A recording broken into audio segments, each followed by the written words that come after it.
Kondapur Sriram Nagar NS home co living హాస్టల్లో నిన్న 7:30 గంటల ప్రాంతంలో కొండాపూర్ పోలీసులు రైడ్స్ నిర్వహించారు.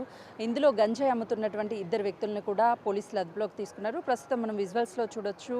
కో లివింగ్ హాస్టల్స్ హైదరాబాద్లో కొండాపూర్, మాదాపూర్, గచ్చిబౌలి, కూకట్పల్లి ఈ ప్రాంతాల్లో ఎక్కువగా ఈ కో లివింగ్ హాస్టల్స్ని రీసెంట్గా తరచూ చూస్తూనే ఉన్నాము. ఈ కొండాపూర్లోని ఎన్ఎస్ హోమ్ ఫీల్డ్తో women's, men's, PG co living hostel అనే బోర్డుని కూడా ఏర్పాటు చేశారు. దీంట్లో దాదాపు వందల మంది అటు చదువుకుంటున్నటువంటి వాళ్ళు, జాబ్స్ చేస్తున్నటువంటి వాళ్ళు ఇందులో కలిసి కో లివింగ్ అమ్మాయి అబ్బాయి కలిసి ఉండడానికి ఒక ప్రత్యేకమైనటువంటి హాస్టల్సే కో లివింగ్ హాస్టల్. గతంలో ఇక్కడ హైదరాబాద్లో ఎక్కడా కూడా ఈ కో లివింగ్ హాస్టల్స్ అనేవి మనకు కనిపించేవి కాదు. అదర్ స్టేట్లో ఉన్నటువంటి వాటిని ఇక్కడికి తీసుకొచ్చి ఈ కల్చర్ని రాను రాను స్ప్రెడ్ చేస్తున్నారు. దీనివల్ల కో లివింగ్ హాస్టల్లో ఉండేటువంటి అమ్మాయికి కావచ్చు, ఆ అబ్బాయికి వాళ్ళకి సంబంధించినటువంటి ఎలాంటి ఐడి ప్రూఫ్స్ తీసుకోకుండానే వీళ్ళు జాయిన్ చేసుకోవడం వల్ల అసలు ఎవరు వస్తున్నారు హాస్టల్కి, ఎవరు వెళ్తున్నారు అనేది కనీస అవగాహన లేకుండానే డబ్బుల కోసమే వీళ్ళంతా కూడా ఇలాంటి హాస్టల్స్ని రన్ చేస్తున్నారు అని చెప్తున్నారు. ప్రస్తుతం ఈ కాలనీకి సంబంధించినటువంటి వాళ్ళు ఉన్నారు, వాళ్ళతో కూడా మాట్లాడిద్దాం అసలు ఏం జరిగింది ఏంటి అని చెప్పేసి. సార్ చెప్పండి, ఇలాంటి హాస్టల్స్ అనేది తరచూ చూస్తూనే ఉన్నాము, అసలు ఇక్కడ కల్చర్ కాదు ఇది, కానీ ఇలాంటి హాస్టల్స్ పుట్టగొడుగుల్లాగా రోజుకొకటి వస్తూనే ఉన్నాయి, ఏం చెప్తారు? మేము గత 6 నెలలుగా వీటి మీద మేము పోరాడుతూనే ఉన్నాం. జిహెచ్ఎంసీకి అనేక రిప్రజెంటేషన్స్ ఇచ్చాం. ఆ రిప్రజెంటేషన్లో భాగంగానే మనం వచ్చి ఇక్కడ కొంచెం ఆక్యుపేషన్ ఉంటే రోడ్ ఆక్యుపేషన్ దాని వరకు చేసిపోయారు. ఈ కో లివింగ్ హాస్టల్స్ గురించి ప్రత్యేకంగా ఇది రిప్రజెంటేషన్ ఇచ్చాము. టౌన్ ప్లానింగ్కి కమిషనర్ గారు, మేడం గారును టౌన్ ప్లానింగ్ ఏసీపీ గారు ఇద్దరు కూడా నోటీసులు ఇస్తామని చెప్పున్నారు. నోటీసులు ఇస్తానని ఇష్యూ చేస్తామని చెప్పున్నారు. ఇవి బాగా ఎక్కువైపోయినాయి. కో లివింగ్ హాస్టల్స్ వరకు అయితే okay, plus construction unauthorised constructions, plus co living hostels. Co living hostels nothing but dating centres or brothel houses, ఏదైనా కావచ్చు. మాట అనకూడదేమో, ఐమ్ సారీ. బట్ దీంతోపాటు ప్రస్తుతం మన ముఖ్యమంత్రి రేవంత్ రెడ్డి గారు ఏదైతే ఉక్కుపాదంతో పనిచేస్తానంటున్న ఆ డ్రగ్స్ మాఫియాకు కూడా ఇయే కేంద్ర బిందువులు అవ్వటం విచారకరం. ఇప్పుడు కో లివింగ్ ఆర్ హాస్టల్ అనేది వచ్చిన బ్యాచిలర్కి ఎక్కడో ఒక చోట అకామిడేషన్ కావాలి కాబట్టి హాస్టల్ వరకు అకామిడేషన్ మాకు అభ్యంతరం ఉండదు. కొన్ని ఇబ్బందులు ఉంటాయి. ఆ ఇబ్బందులను మేము సర్దు చేసుకుంటా పోతాం ముందరికి, వాటికి మేము సహకరిస్తాం. కానీ ఈ డ్రగ్స్ మాఫియాకి కేంద్ర బిందువు అవ్వటం అనేది భావితరాలకి కోలుకోలేని దెబ్బలు తగులుతూ ఉంటాయి. మనం ఒకసారి హాస్టల్ని కూడా చూడొచ్చు. అంటే ఎన్ఎస్ హోమ్ ఫీల్డ్స్ అని ఒక బోర్డుని ఏర్పాటు చేసి womens, men's, PG co living hostel అని చెప్తున్నారు. వాస్తవానికి వాళ్ళు ఎక్కడి నుంచి వచ్చారు ఏంటి అన్న కనీసం డీటెయిల్స్ కూడా తీసుకోకుండా వాళ్ళు జాయిన్ చేసుకుంటారు అన్న ఆరోపణలు వస్తున్నాయి, వాస్తవమేనా? అదే మేము కూడా చాలామందికి చెప్తున్నాం, మీ దగ్గర ఉన్న డీటెయిల్స్ ఇవ్వగలరా అంటే డీటెయిల్స్ కరెక్ట్గా ఉండవు.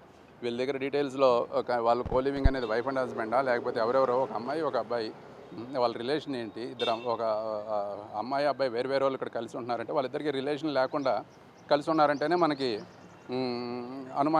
అనుమానించాల్సిన పరిస్థితి. ఇవాళ సేమ్ వాళ్ళు ఉండొచ్చారు, లేకపోతే కంటిన్యూషన్గా వాళ్ళే ఉంటున్నారు, వేరే వాళ్ళు ఉంటారు కూడా మనకి తెలియదు. ఇవాళ ఒకరు ఉండొచ్చు, రేపు ఒకరు ఉండొచ్చు.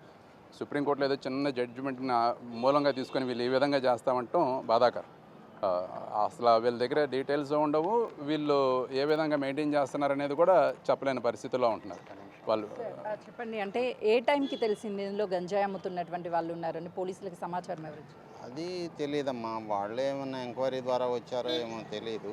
ఇక్కడికి వచ్చినాక పంచనామా విషయంలో ప్రెసిడెంట్ మిగతా సభ్యుల్ని పిలిచినప్పుడు మా వాళ్ళు అటెండ్ అయ్యారనమాట. మేము జనరల్గా జిహెచ్ఎంసీకి ఇచ్చింది ఏంటంటే హాస్టల్స్ గురించి అనమాట. ఒక 200 మీటర్స్ లోపల 7-8 హాస్టల్స్ ఉన్నాయన్నమాట ఒక్కొక్క వీధిలో.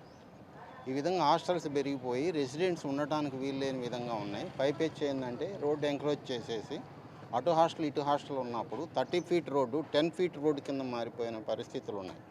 మేము రెసిడెంట్స్గా ఈ బాధను మేము చెప్పుకోవడానికి పోయినప్పుడు హాస్టల్స్ ఎంక్రోచ్మెంట్స్ ఇవి తీసేయాలని మేము పోతే పుండు మీద కారంలాగా గంజాయి దొరికేటువంటి పరిస్థితికి వచ్చిందనమాట. హాస్టల్స్ కో లివింగ్ సంస్కృతి థాయిలాండ్, గోవా ఎక్కడికి పోయే పని లేదు, కాలనీలోనే చూపిస్తామనే పరిస్థితి తీసుకొచ్చారనమాట.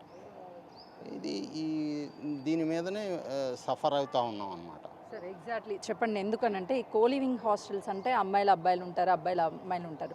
రేపటి రోజు ఏదైనా ప్రాబ్లం జరిగే అవకాశం ఉంటుంది. ఈ కాలనీలంతా కూడా రెసిడెన్షియల్ జోన్గా కనిపిస్తుంది, ఏం చెప్తారు?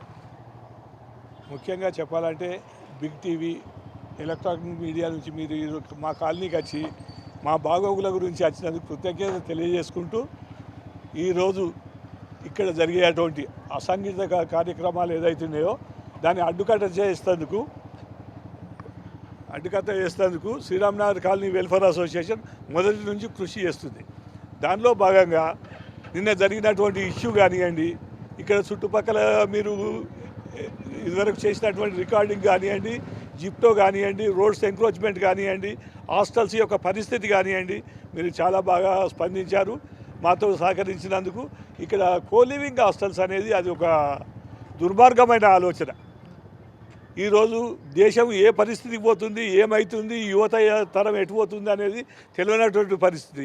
ఎక్కడెక్కడి నుంచో వచ్చి ఉద్యోగాలు చేసుకొని బతికి తెలంగాణలో స్థిరపడాలే తప్ప ఇటువంటి కార్యక్రమాలకు ఉసుకెళ్ళిపోయేందుకు ఈ గంజాయి దందాలు ఇప్పుడు సీజ్ చేసినటువంటి గంజాయి దందాలు, అసంఘటిత కార్యక్రమాలు, ఇట్లా హాస్టల్స్ కోలివింగ్ అంటారు.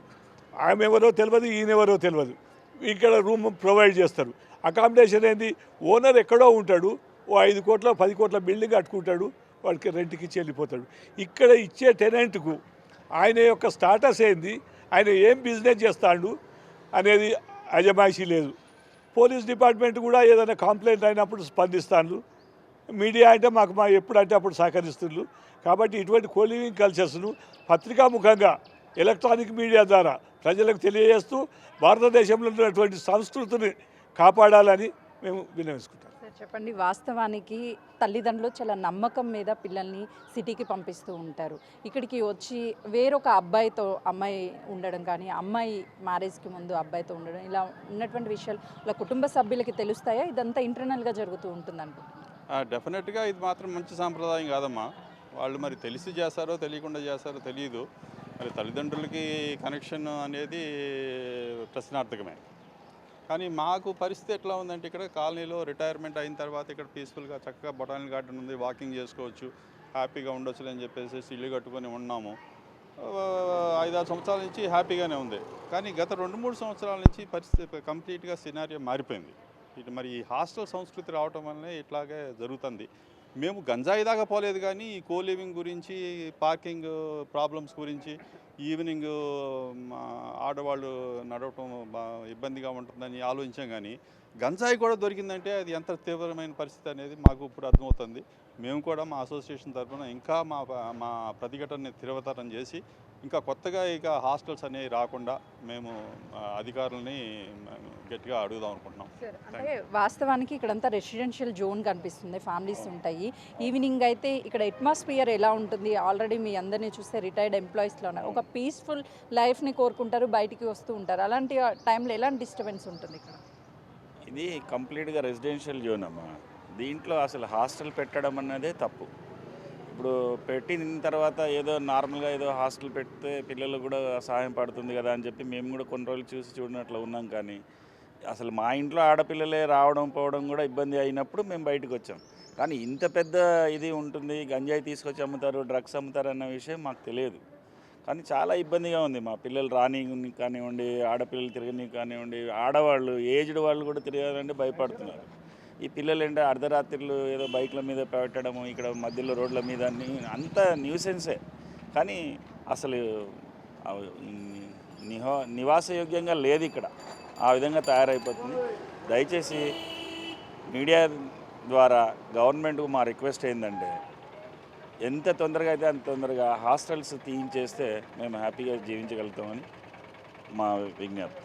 అదే చూస్తున్నాం కదా, ప్రస్తుతం చూసుకోవచ్చు ఈ హాస్టల్లోనే గత కొన్ని సంవత్సరాల నుంచి ఈ హాస్టల్ని రన్ చేస్తున్నారు. ఈ కోలివింగ్ హాస్టల్స్, ఇదంతా రెసిడెన్షియల్ జోను, ఆ హాస్టల్కే పర్మిషన్ ఉండదు. అలాంటిది కోలివింగ్ హాస్టల్ని పెట్టి చాలా ఇబ్బందులు పాలు చేస్తున్నారు. ఆ అసాంఘిక కార్యక్రమాలు జరిగేందుకు ఒక అడ్డాగా మారే అవకాశం ఉంటుంది. ఇప్పుడు గాంజాయి దొరికింది, రేపు డ్రగ్స్ కూడా తీసుకొచ్చే అవకాశాలు ఉంటాయి. కాబట్టి ప్రభుత్వం ఖచ్చితంగా కూడా కట్టడి చర్యలు తీసుకోవాలి. దాంతోపాటు జీహెచ్ఎంసీ కావచ్చు, ఫుడ్ సేఫ్టీ అధికారులు కావచ్చు, ఎప్పటికప్పుడు తనిఖీలు చేస్తే ఇలాంటి ఘటనలు జరగకుండా ఉండే అవకాశం మాత్రం ఉంటుంది అని చెప్పేసి కాలనీ వాసులు చెప్తున్నారు.